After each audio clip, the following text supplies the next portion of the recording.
point of fact, the human ear cannot distinguish one sound wave from the same sound wave if it returns in less than 50 milliseconds. Therefore, for anyone to hear a reverberation requires a certain amount of space. At 68 degrees Fahrenheit, sound travels at approximately 1,130 feet per second. A reflective surface must stand at least 56½ foot away in order for a person to detect the doubling of her voice. In other words, to hear an echo, regardless of whether eyes are open or closed, is to have already seen a sizable space.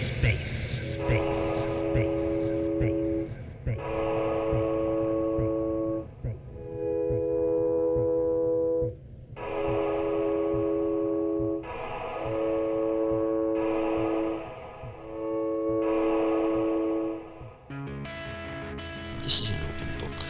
I'm not lecturing, I'm sharing with you some of my reflections.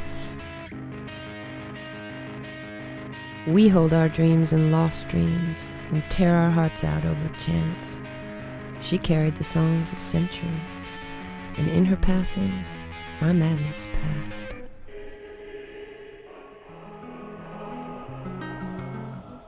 C'était la saison de la guerre.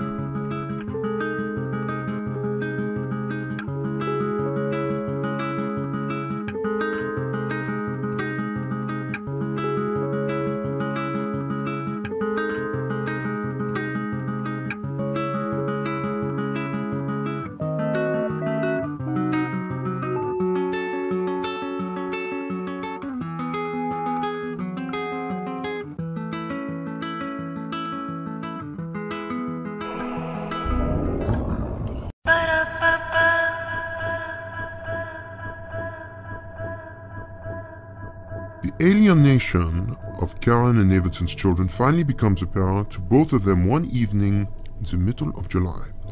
Karen is upstairs, sitting on the bed, playing with a deck of tarot cards. Everton is downstairs in his study, examining several slides returned from the lab.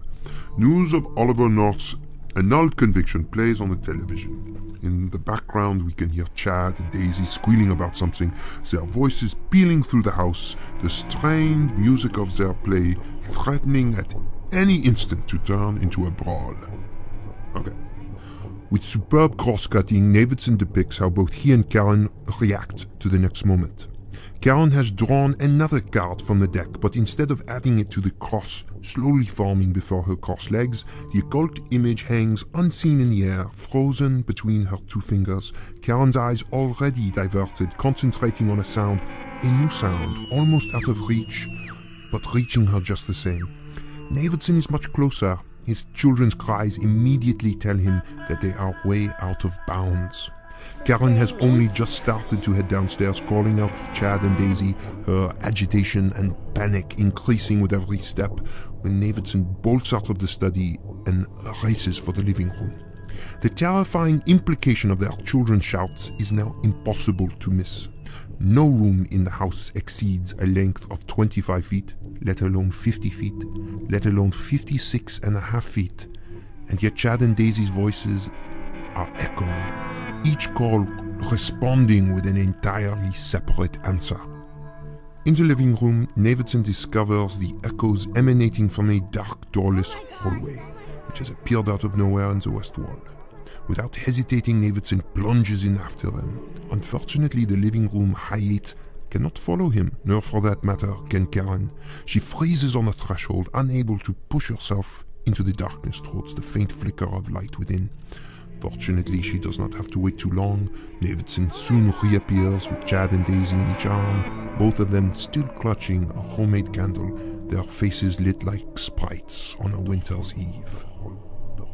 Yeah. Then one night, early in August, some friends drop in for dinner. As the evening progresses, one of them harps a little on Davidson's newfound domesticity.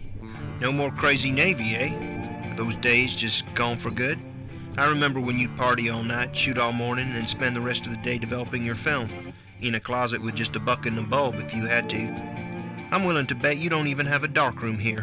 Which is a little too much for Davidson to bear. You want to see a darkroom? I'll show you a darkroom. Karen immediately cries no. Come on, they're our friends. Navidson says, leading the two into the living room where he instructs them to look out the window so they can see for themselves his ordinary backyard. Satisfied that they understand nothing but trees and lawn could possibly lie on the other side of the wall, he retrieves the 4 colored keys hidden in the antique bassinet in the foyer. Everyone is pretty tipsy and the general mood is so friendly and easy it seems impossible to disturb, which of course all changes when Navidson unlocks the door and reveals the hallway. Karen afterwards is so enraged by the whole incident, she makes Navidson sleep on the couch with his beloved hallway. No surprise, Navidson fails to fall asleep. He tosses around for an hour until he finally gets up and goes off in search of his camera. The title card reads Exploration A.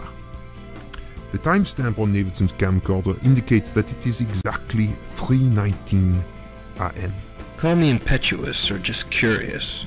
We hear him mutter as he shoves his sore feet into a pair of boots. But a little look around isn't gonna hurt. Without ceremony, he unlocks the door and slips across the threshold, taking with him only a Hayate, a Maglite, and his 35mm Nikon. The commentary he provides us with remains very spare. Cold. Wow, really cold. Walls are dark, similar to the closet space upstairs. Within a few seconds, he reaches the end. The hallway cannot be more than 70 feet long. That's it. Nothing else. No big deal. Over this, Karen and I have been fighting. Except as Navidson swings around, he suddenly discovers a new doorway to the right. It was not there before. What the... Navidson carefully nudges his flashlight into the new darkness and discovers an even longer corridor. This one's easily, I'd say, 100 feet. A few seconds later, he comes across a still larger corridor, branching off to the left. It is at least 15 feet wide with a ceiling well over 10 feet high. The length of this one, however, is impossible to estimate, as Navidson's flashlight proves useless against the darkness ahead, dying long before it can ever come close to determining an end. Navidson pushes ahead, moving deeper and deeper into the house, eventually passing a number of doorways leading off into alternate passageways or chambers.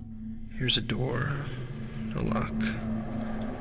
A room, not very big, empty. No windows, no switches, no outlets. Heading back to the corridor, leaving the room.